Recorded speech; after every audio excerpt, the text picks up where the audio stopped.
телефон басады. Ер адам өз иегінің жойылудан сақтап қалуға тырысады және сонымен бірге чучело мен өскіндерді тыныштандырады. Бар күшімен ол аралда өзінің туғанындай болған катамаран үйрегін ұстауға тырысады. Бірақ табиғат күші адамға қарағанда күштірек.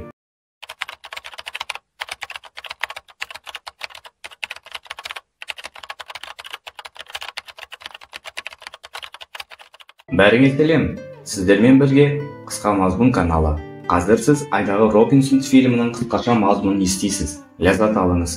Ким есімді азаматқа банк қызметкері несиеге $200 000 қарыз екенін айтқан. Ким оларға сенім білдірген үшін алғыс айтып көпірден өзенге секіреді. Дегенмен толық жеңілген адамның әлі де болсын бір тамшы бағы бар екен, және оны ағыс жағаға лақтырады. Лас және дымқыл болған Ким жан-жағына қарайды. Телефонды қосуға тырысты, бірақ Моторола тіршілігін сездірмеді. Мен зәулім ғимараттан секіремін деп шешті Ким. Тоғайларды аралап өтті, бірақ тоғайдың арғы жағы да су екен. Корей жігіті мегаполистің дәл ортасында елсіз аралда тұрып қалды. Келесі күні жолаушыны оның жанынан өтіп бара жатқан паромды көреді, бірақ тек жауапқа оған қол бұлғады. Ер адам өзінің қиын жағдайын түсіндіру үшін құмға көмек деген сөзді жазды. Кептіргеннен кейін Моторола қосылды, бірақ құтқару қызметіне қоңырау шалу оған көмектеспеді.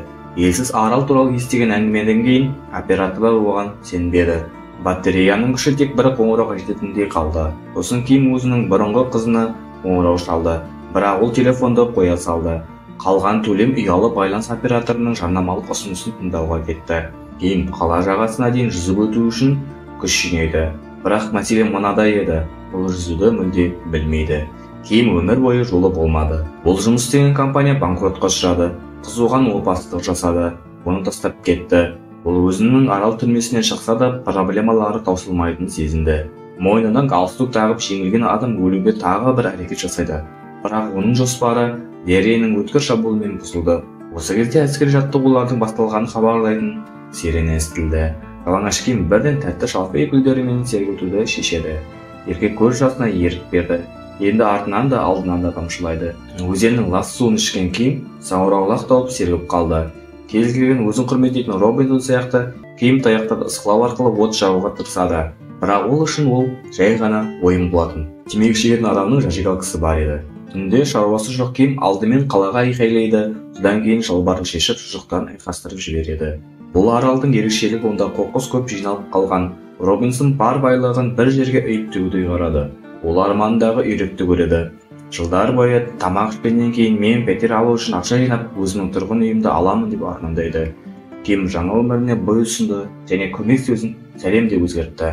Бірақ азық-түлік мәселесі әлі шешілген жоқ еді. Орамнан тор шықпады, үйректер тым мұқият. Ким өз аяғын қолдан жасалған найзамен тесіп алды. Сондықтан саңырауқұлақ диетасы жалғасады. Ол жұмыртқаларға жете алмайды. Корейлік басын тазалағыш затпен жуады. Осы судан балық өздігінен су бетіне қалқып шығады. Бүгін Ким үшін өте дәмді күн. Балықтың қалдықтарынан дәм тартты, құс та таңертең өліп қалды. Ақырында жігіттің рационында ақуыздар пайда болды. Жалғанда жатқан Ким бұл дүниеден өз орнын тапқанын түсінді. Соңғы 3 жыл бұрын бөлмеден шыққан екінші кейіпкер бет-әлпеті бұзылған қызбен кездесудің уақыты келді. Оның бүкіл өмірі интернетте өтті. Ол жерде сөйлеседі және жұмыс істейді. Оның бөлмесі қоқысқа толы, есігінде құлпы бар. Ол Кимнің анасының сұрақтарына SMS арқылы жауап береді. Иә, қыздың аты біздің Робинсонмен бірдей.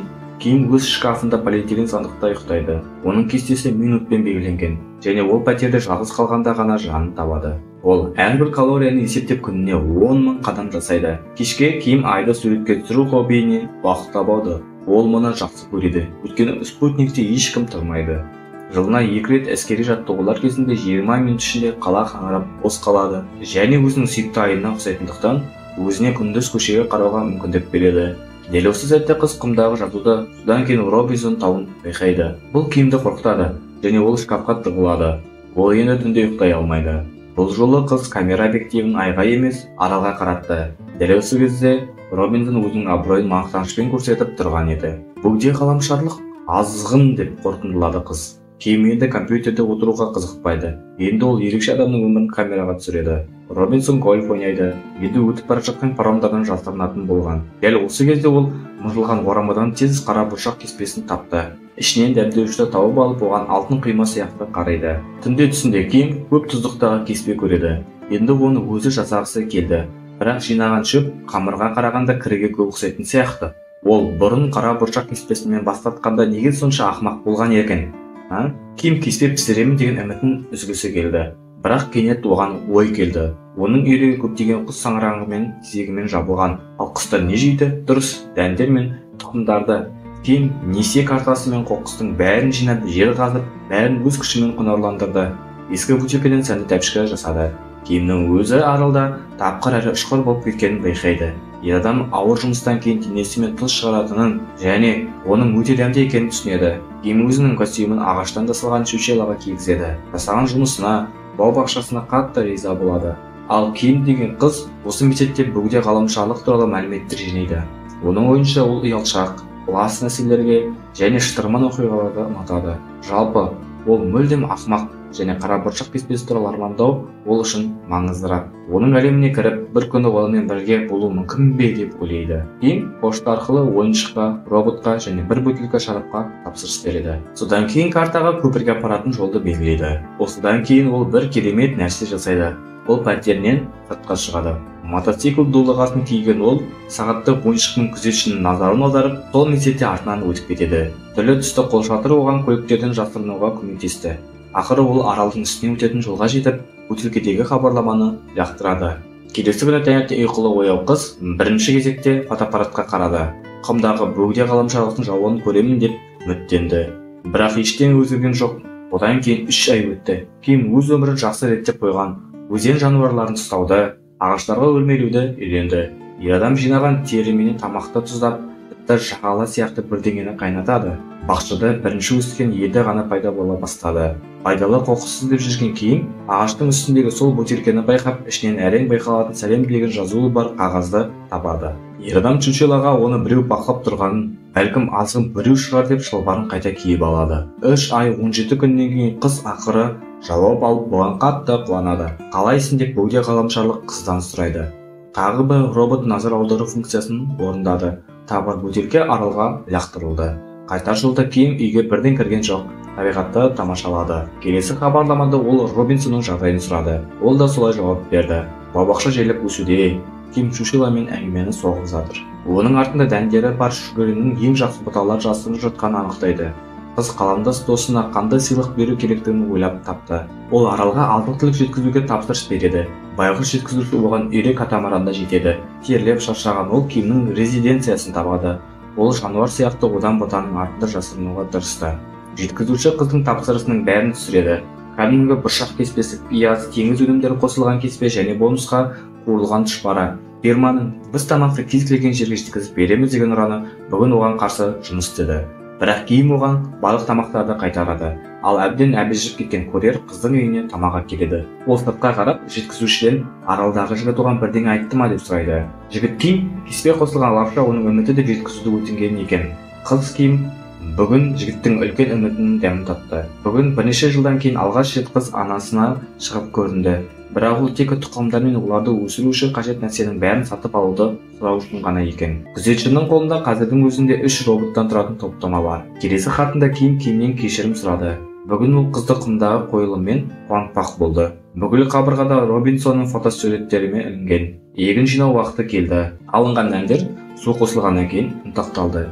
Ким түзелген қамырды бөтелкемен жайып, жолақтарға кесті. Кеспе қайнатады. Ақырында ол сақтап жүрген дәмдеуішті ашады. Ким курьерден алған таяқшаларын алып жатқанда көзінен жас ағып кетті. Ақыры үміт дәмін сезінді. Ким жасын ұстай алмай қиналды. Бұл жолы тамақ өзінің көз жасымен тұздалған. Қызда жігітті жеңісімен құттықтайды. Оған енді шкафқа ұйықтау ыңғайлы емес. Ол жастықты алып өсімдіктердің жанындағы бөлменің еденінде жатты. Жазбаша құттықтау алған Ким телефон құтқасын алып сүйіктісімен қалай сөйлесетінін елестетеді. Ол оның кім екенін білу үшін сұрақты құмда қойғанда қыз абдырап қалады. Ким интернеттен бір қыздың суретін басып шығарады, бірақ алдауға батылы бармайды. Жігіт күні бойы аралды аралап жаңа бутилке іздейді. Өкінішке орай ол жоқ. Оның құмдағы келесі сұрағы неге? Ким үй алып перделерді жауып компьютеріне оралды. Бірақ оның сайтында қыз қиындыққа тап болды. Ол басқа адамдардың фотосуреттерін пайдаланып, басқа адам болып көрінетінін анықталды. Олар оны шартта жіберіп, оның атын барлық мүмкін түрде атайды. Ким аралына да қиындық келеді. Оның аралын тайфун басады. Ер адам өз егінін жойылудан сақтап қалуға тырысады және сонымен бірге чучело мен өскіндерді тыныштандырады.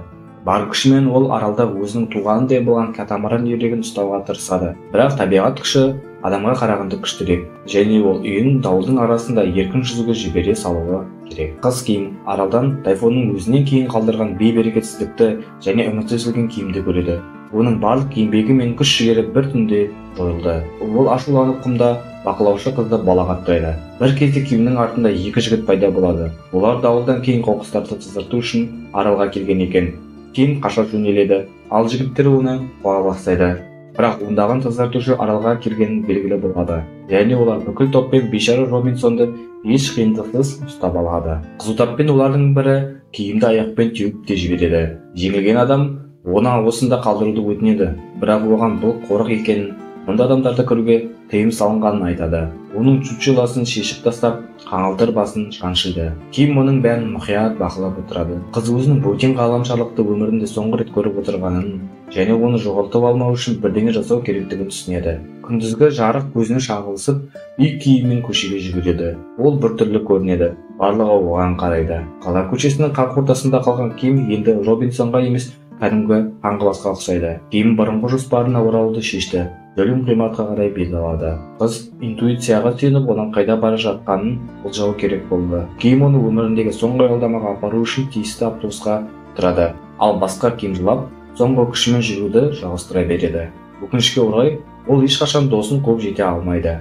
Бірақ кенеттен сирена естіледі. Және әскери жаттығулар кезінде барлық көлік тоқтап, қызға тағы бір мүмкіндік беріледі. Ол автобусқа мініп, бейтаныс жігітке жақындап, атын айтады. Ақырында екеуі кездеседі. Осымен бітті. Осындай видеоларды көбірек көргіңіз келсе, арнаға тіркеліңіз және лайк басыңыз. Рахмет.